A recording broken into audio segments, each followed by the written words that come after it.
Hey guys, this week we're talking about character traits. So as we read this story, I want you to pay close attention to the main character. What he says and what he does will help us later on. Those Darn Squirrels by Adam Rubin and Danielle Salmery.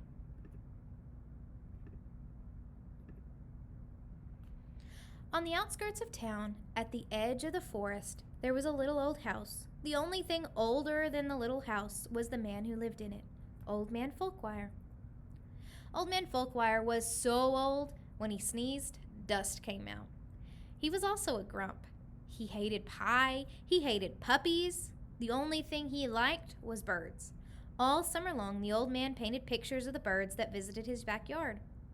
There were whirly birds and bonga birds, baba birds and yaba birds. Even a rare flugel bird came by once or twice. Folkwire's paintings weren't very good, but the birds never said anything.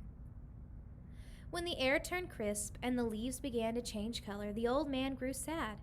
He knew that soon the birds would fly south for the winter, as they did every year, and that he would be lonely.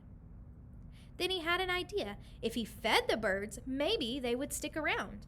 So Old Man Folkwire built beautiful bird feeders and put them up all around his backyard. He filled the feeders with delicious seeds and berries, and soon birds from all over the forest came just to eat in Old Man Folkwire's yard. All the birds weren't the only ones that liked the bird feeders. The squirrels did too. Not many people know this, but squirrels are the cleverest of all the woodland creatures. In fact, they're fuzzy little geniuses. They can make a house out of a tree, a bed out of a bunch of leaves, and a box kite out of twigs, dirt, and squirrel spit. They're also excellent at math. Winter was fast approaching, and the squirrels needed to gather as much food as they could to get ready, so they decided to take some of the bird food. The birds were not happy. Neither was Old Man Folkwire. When he discovered what had happened, he shook his old man fist and yelled, "Those darn squirrels!" He filled up the feeders again, but this time he hung them from a clothesline. Then he went back inside, confident that the squirrels would no longer be able to get the seeds and berries. But the squirrels were determined. They devised a plan, and this time they took all the food from the bird feeders. The birds were furious. "Rumph! Rumph! Rumph!" yelled a bonga bird. "Those darn squirrels!" yelled Old Man Folkwire. "Yum!" said the squirrels. Now it was Old Man Folkwire's turn to devise a plan. He went to the general store to get supplies. He bought lasers and clamps. He bought wires and springs. He bought all sorts of tools and built a veritable fortress around his bird feeders. Then he refilled them very carefully. "Nah, nah, nah, nah, nah," snorted the flugel bird. The squirrels stayed up all night working on their strategy. They drank cherry cola and ate salt and vinegar chips to help them stay awake. Finally, they had it, the perfect plan.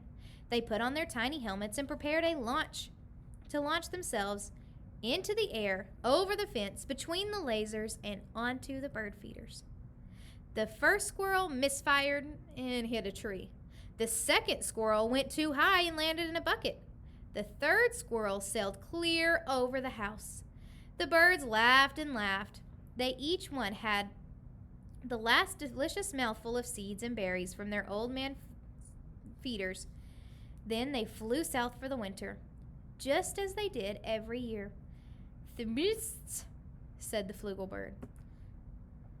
After the birds left, Old Man Folkwire was lonely, just as he was every year. He fixed himself some cottage cheese and pepper, his favorite snack. But he was still lonely. When he looked out the window, the squirrels couldn't tell that he was happy. "Go away," shouted the old man. "I don't like you squirrels."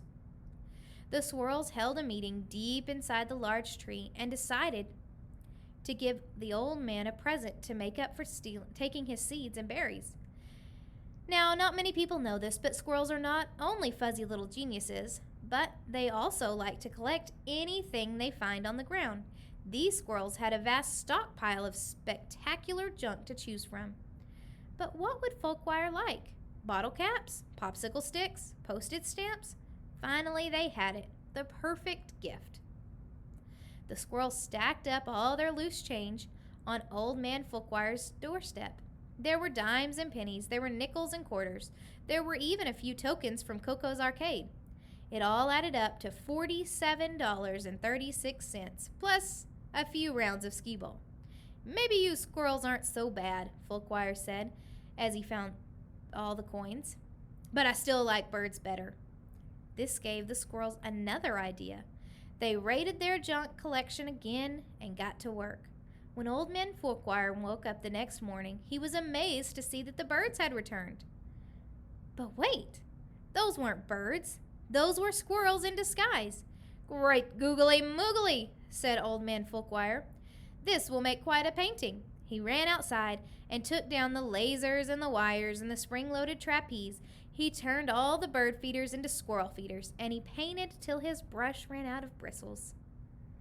Those squirrels were so overjoyed, they had a party in Old Man Fulkwire's house. Those darn squirrels, said Fulkwire, as he shook his old man fist and smiled.